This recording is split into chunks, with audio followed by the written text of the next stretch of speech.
5 минут қалғанда келдік та. 7 сағат жүреді автобус. Біз әдейі шықтық, чтобы жер қарап сөйтіп барайын деп. Самолетте ұшып баруға болатын еді. Оған бірақ жермен барайын деп, жер қарайын деп, сөйтіп шешім қабылдадық, соған шықпадық. $100 төледік те. Жол болсын. Бұйыртса Сан-Хосе, Пало-Альто ғой. Біз уже Сан-Хоседеміз. Автобустан түстік жап-жаңа міне. Такси шақырып қойдық. Бұйыртса таксиге жатыр. Лос-Анджелестен Сан-Хосеге $100-дан $200 келдік. Осы автобусный остановкадан гостиницаға дейін такси $30. Как гостиницаны барып көреміз. Гостиницамызға келіп, Қуаныш ағай сөйлесіп, күндегідей профессиональный жұмысын жасап жатыр. Сіздің көрсетіп жүрейін. Стив Джобс тұрған қала. 2 күнге үштен алып жатырық. Ертең таңертең бұйырса, Тесла тұр екен, таңертең бұйырса, машина арында қаламыз. Супермаркет тұр екен, супермаркет. Тесла. Міне, Пало-Альтода гостиницамызға келдік. Уютный күшті екен да? $354 қалдым. 2 күнге ба? 2 ночь, 3 күн $354. Мында сейф, гардероб. Мынандай типичный американский уборный. Вытяжкасы бар. Удобненький. Қайырлы таң бәріндеріңе. Бүгін күн керемет, түнде жаңбыр жапты. Практически жақсы жер екен, жап-жасыл бәрі.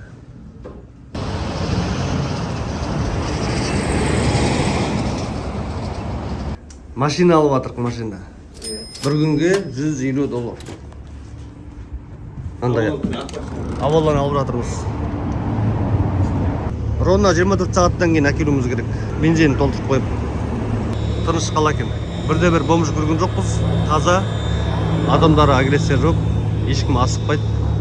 Қазір біз дейтін Google, Apple деген сияқты компанияларға барып айналып береміз. Машина алдық. Салон кожаный. Тап-таза екен. Бар жоғы 23 мың. Келдік уже міне.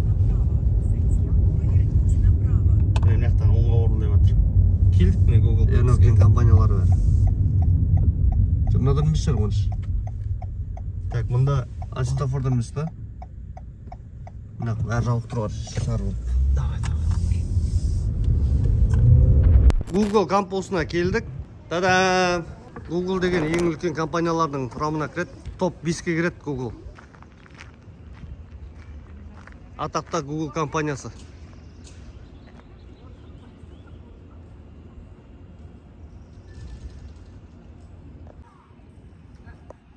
Google'дан ассаламалейкум. Кауасының ішіне кіріп регистрация жасаймыз. Чуба, былай кеттік.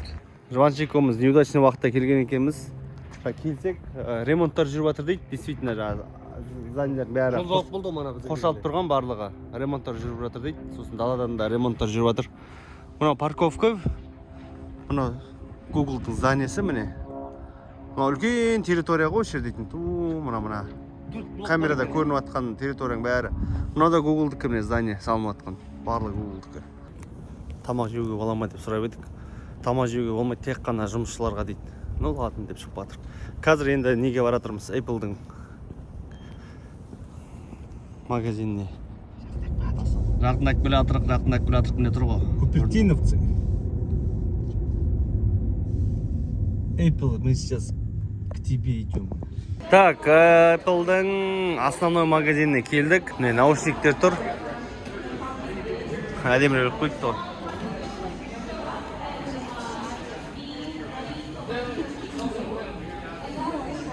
Сағат зарядкалайтындар, чехолдар, планшеттер, барлығы, товарлардың барлығы осы жерде. Бағаларын қарай де. Дизайндары күшті екен. Әдемі істеп қойғанда баспалдақты. Полностью стеклянный. Полностью. 4 қабырғасының бәрі стеклянный. Мына жерде мынандай инсталляция тұр да. Қараңыздар. Мынау Apple-дың салынайын жатқан нелері. объектілері и мында планшетпен направлять етсең осындай болады деген дизайн, 3D дизайн. Мына названиені қара. Мен қолым көрінбейді ар жағынан да. Просто істеп қойған ғой мен компьютермен. Apple'дың названиесі кампус. Ана нені кімді Тим Кук деу ғой. Ортасында нені көрдің? Мында осылай туристер болып, группа болып жиналып келеді екен экскурсияға. Жұбаншикомыз не қарап отыр? 14 Pro. Үлкен түрі ғой.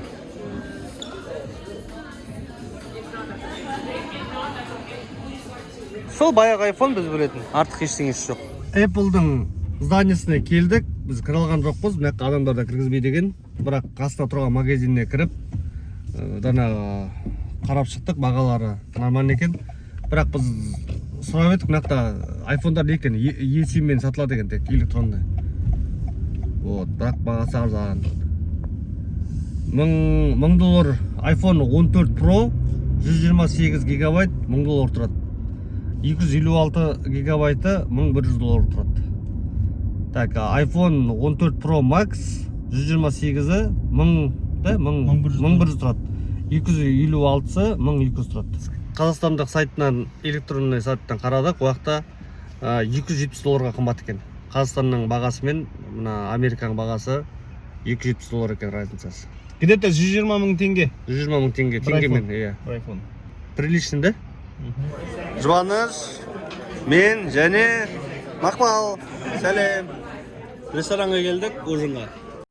Бәріне кеш жарық. Біз Мақпалмен кездестік. Мақпал бір 4-5 жылдықта бір кездескенбіз. Жақын кәсіпкер клубта. Ақтауда. Бір open бір не болды да, бір открыттық берейін, сонда Мақпал келіп, сол кезде танысқанбыз.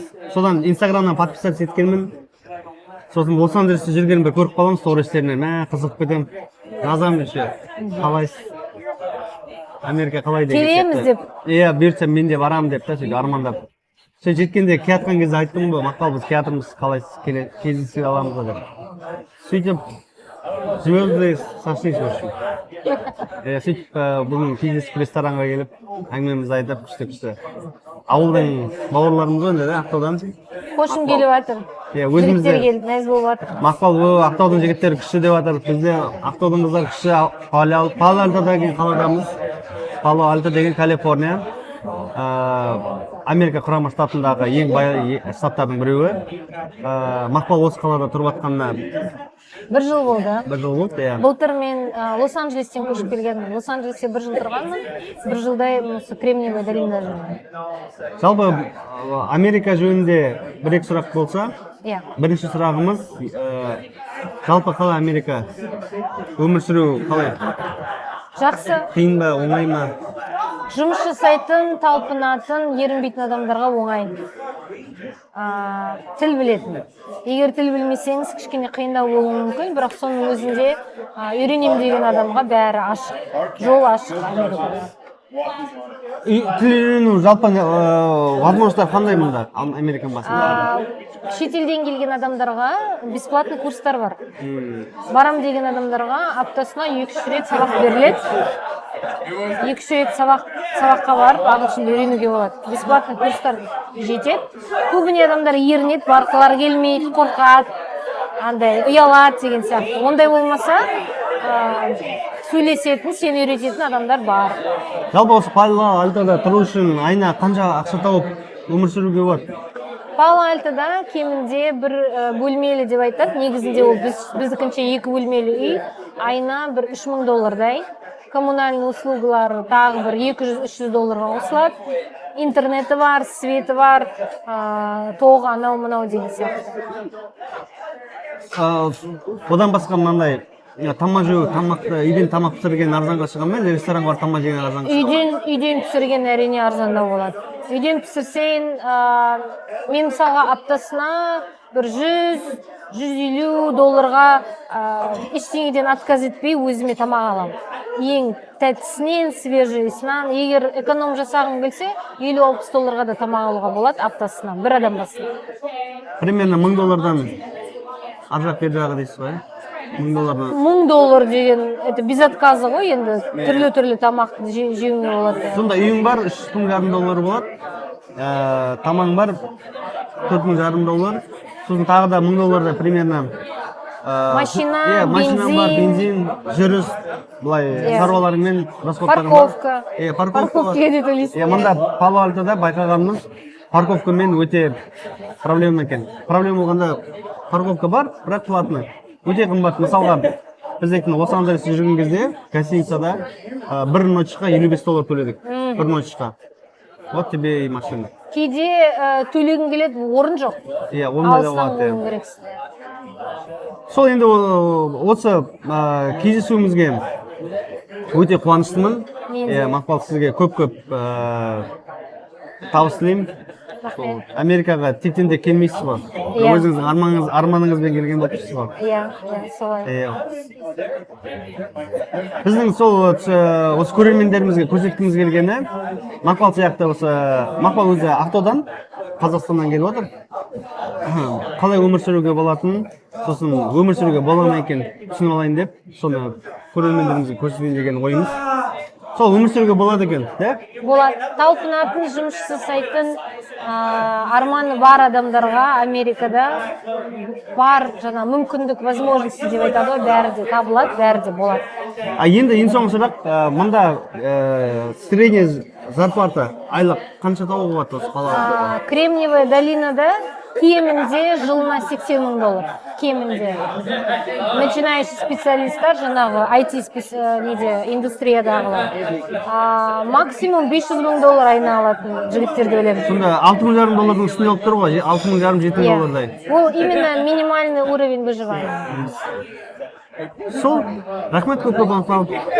Сізге рахмет.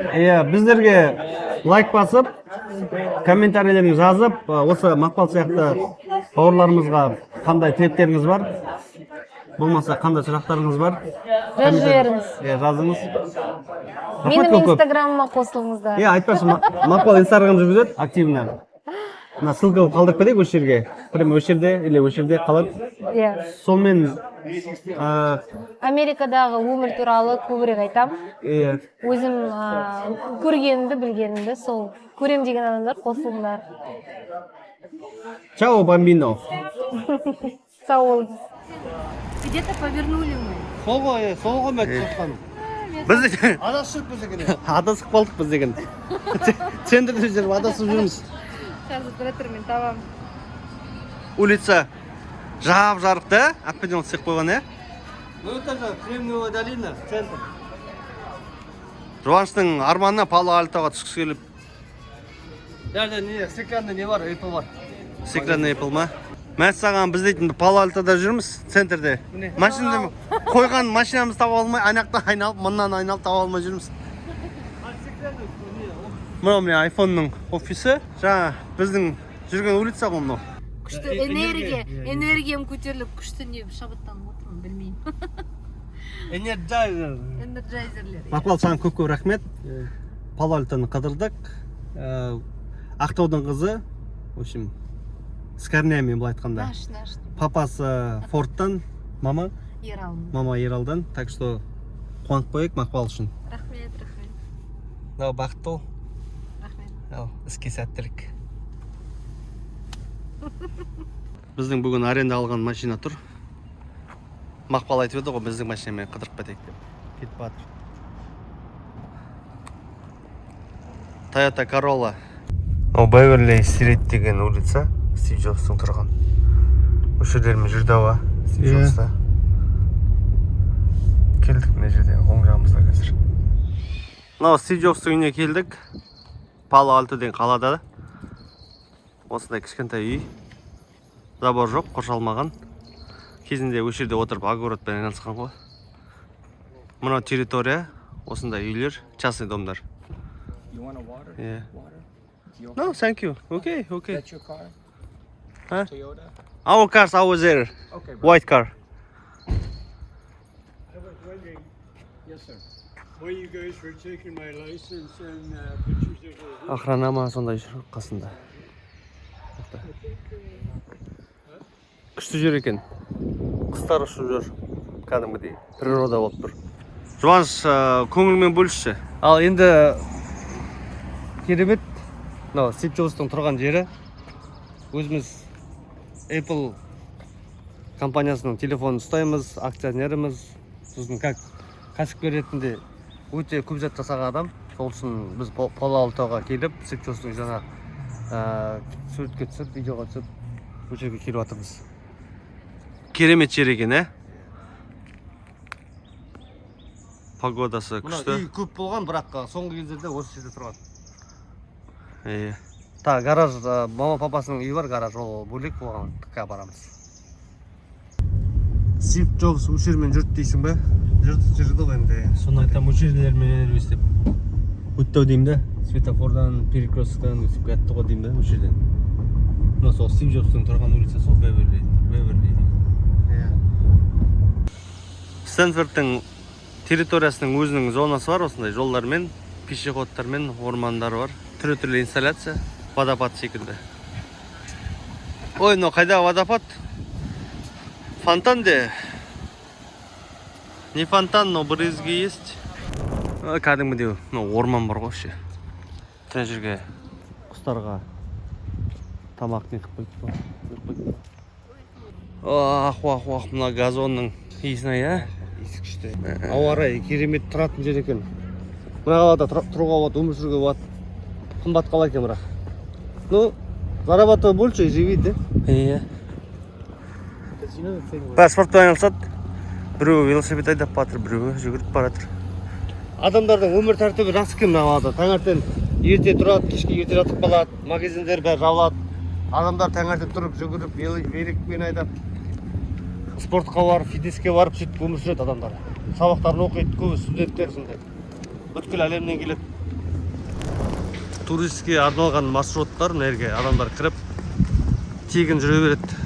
Кішкентай карта береді, линиялармен қай жерге суретке түсуге болады, соның жерлерін белгілеп береді. Стэнфорд визит центр деген жерге келіп осылай жүріп жатсаңыздар болады. Стэнфордта бір жылға оқу шамамен $55,000 төлеу керек. Егер сол жерде жатақхана жатсаңыз, $20,000 шамасы расход болады. Жалпы грантқа тегін оқуға мүмкіншілік бар. Стэнфордта 7 факультет бар.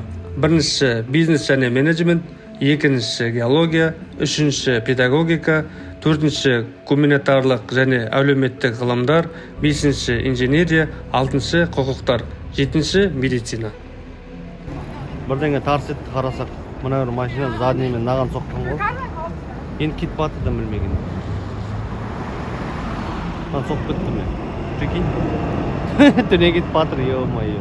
Ондай да болады екен ғой. Жоба екеуміз Стив Джобстың жас кезіндегі әке-шешесімен тұрған үйіне келдік. Міне осы гаражда бастаған ай болды. Осының ішінде ең бірінші механизмдерін пайкілеп, жинап, Стив Возник екеуі осы үйде бастаған. Территория осындай.